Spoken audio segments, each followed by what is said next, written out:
নমস্কার সমস্ত দর্শক মণ্ডলী, সমস্ত শিক্ষক শিক্ষিকাবৃন্দ।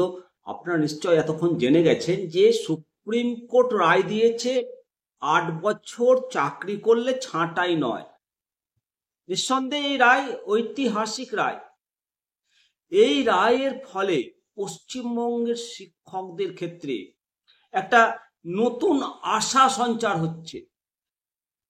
আপনারা জানেন যে এসএসসি 2016 চাকরি চলে গেছে, পুরো প্যানেল বাদ গেছে।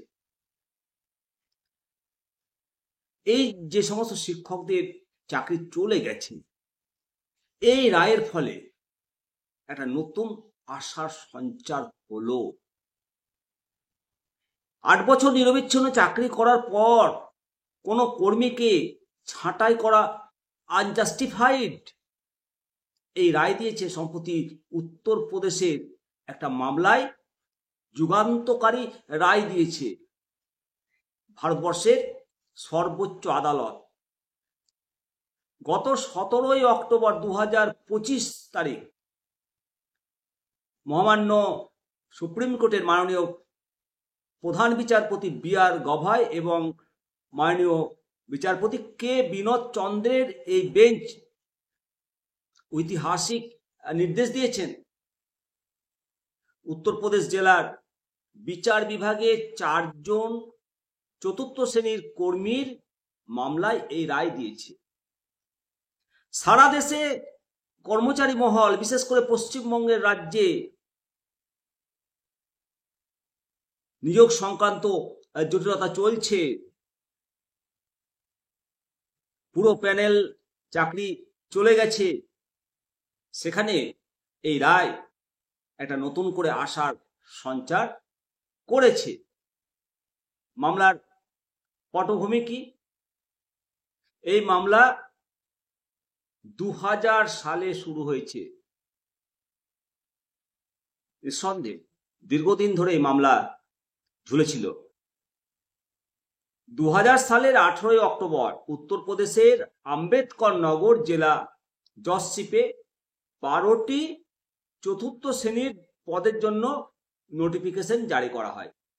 সেই নোটিফিকেশনের গুরুত্বপূর্ণ শর্ত উল্লেখ করা ছিল যে শূন্য পদের সংখ্যা বাড়তে পারে বা কমতে পারে। 2001 সালের ফেব্রুয়ারি এবং জুলাই মাসে আবেদনকারীদের নিয়োগ করা হয়। সঞ্জয় কুমার মিশ্র এবং অন্যান্য তারা 8 বছর ধরে কাজ করেন, কিন্তু 8 বছর পর তাদেরকে ছাঁটাই করা হয়, কারণ বিজ্ঞাপনে 12টি পদের বাইরে তাদেরকে এক্সেস নিয়োগ করা হয়েছিল এই যুক্তি দেখিয়ে। এরপর হাইকোর্ট থেকে সুপ্রিম কোর্ট মামলা করায়। এই ছাঁটাইয়ের বিরুদ্ধে কর্মীরা প্রথমে এলাহাবাদ হাইকোর্টের দ্বারস্থ হন, কিন্তু হাইকোর্টের সিঙ্গেল বেঞ্চ এবং হাইকোর্টের ডিভিশন বেঞ্চ উভয় বেঞ্চই ছাঁটাইয়ের সিদ্ধান্তকে বৈধ বলে রায় দেয়। এরপর কর্মীরা সুপ্রিম কোর্টের কাছে আবেদন করেন। দীর্ঘ 17 বছর চাকরি থেকে তারা বাইরে ছিলেন। সুপ্রিম কোর্টের যুগান্তকারী পর্যবেক্ষণ উঠে এলো 17 অক্টোবর 2025 তারিখ। তো এই যে রায়, হারানো চাকরি ফিরে পাচ্ছে। পশ্চিমবঙ্গেও এক লপ্তে প্রায় 26,000 শিক্ষক এবং অশিক্ষক কর্মীর চাকরি বাতিল হয়েছে। তারা বর্তমানে কিউরেটিভ পিটিশন দাখিল করেছে। সুপ্রিম কোর্টের এই যুগান্তকারী পর্যবেক্ষণের রায় তাদের কাছে অত্যন্ত আশার আলো হয়ে জানান দিচ্ছে। সুপ্রিম কোর্ট হাইকোর্টের রায়কে সম্পূর্ণরূপে খারিজ করে দিয়েছে এবং কর্মীদের পক্ষে দাঁড়িয়েছে শীর্ষ আদালতের বেঞ্চ। অত্যন্ত কয়েকটি গুরুত্বপূর্ণ পর্যবেক্ষণ তুলে ধরেন, যা কর্মী নিয়োগের ক্ষেত্রে নীতিগতভাবে খুবই জরুরি। আদালত জানিয়েছে যে বিজ্ঞাপনে পদ বাড়তে পারে, এই লেখার অর্থ হলো নিয়োগকারী কর্তৃপক্ষ ওয়েটিং লিস্ট রাখতে চেয়েছিল।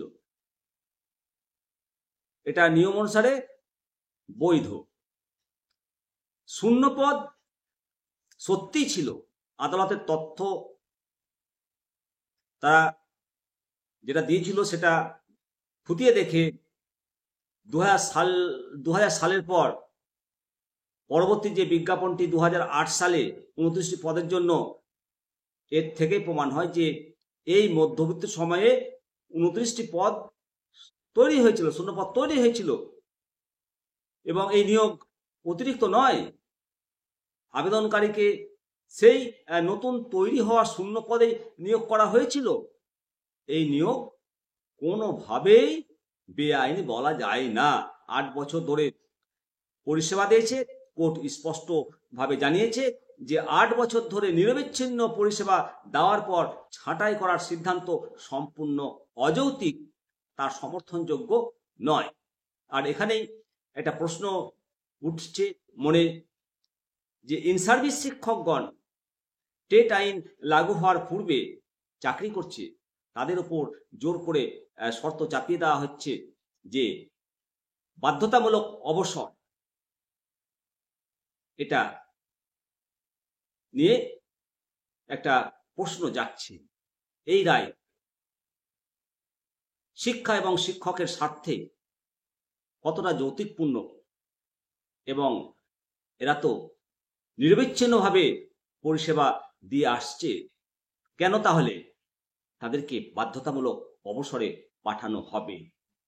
এই প্রশ্নের উত্তর আমরা অবশ্যই পাবো। আমরা মহামান্য সুপ্রিম কোর্ট যখন রিভিউ পিটিশনগুলোর ফাইনাল জাজমেন্ট হবে অবশ্যই আমরা পাবো, এবং আশা করি সর্বোচ্চ ন্যায়ালয় সেই ন্যায় প্রদান করবেন।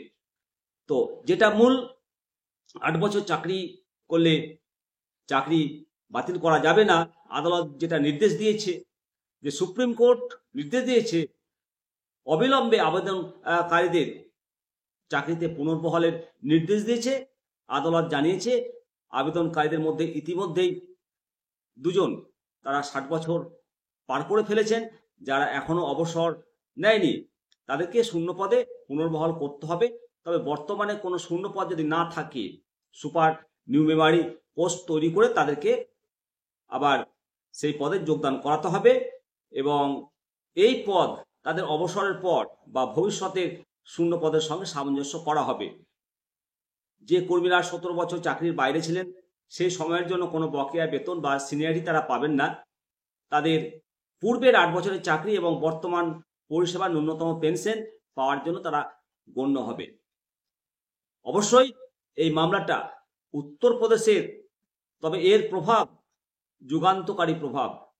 পশ্চিমবঙ্গের শিক্ষক এবং অন্যান্য কর্মচারী নিয়োগে যে অতিরিক্ত পদ নিয়োগের প্রক্রিয়ার ত্রুটি নিয়ে প্রশ্ন উঠেছে, এই রায় একটা শক্তিশালী আইনি দৃষ্টান্ত স্থাপন করলো এবং প্রমাণ করে যে দীর্ঘ সময় ধরে পরিষেবা দেওয়ার পর নিছক পদ্ধতিগত ত্রুটির কারণে কোনো কর্মীদেরকে ছাঁটাই করা মানবিক বা আইনি কোনো দিক থেকে সমর্থনযোগ্য নয়।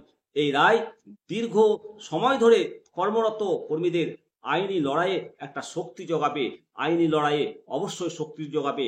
ইন সার্ভিস টিচারদের ক্ষেত্রে টেট যে ম্যান্ডেটরি করা হয়েছে সেই ব্যাপারেও একটা আশার আলো। অবশ্যই আমরা সর্বোচ্চ আদালতের কাছে ন্যায় বিচার পাব। অবশ্যই আপনারা আপনাদের মতামত জানাবেন। ভালো থাকবেন সবাই। জয় হিন্দ, জয় ভারত।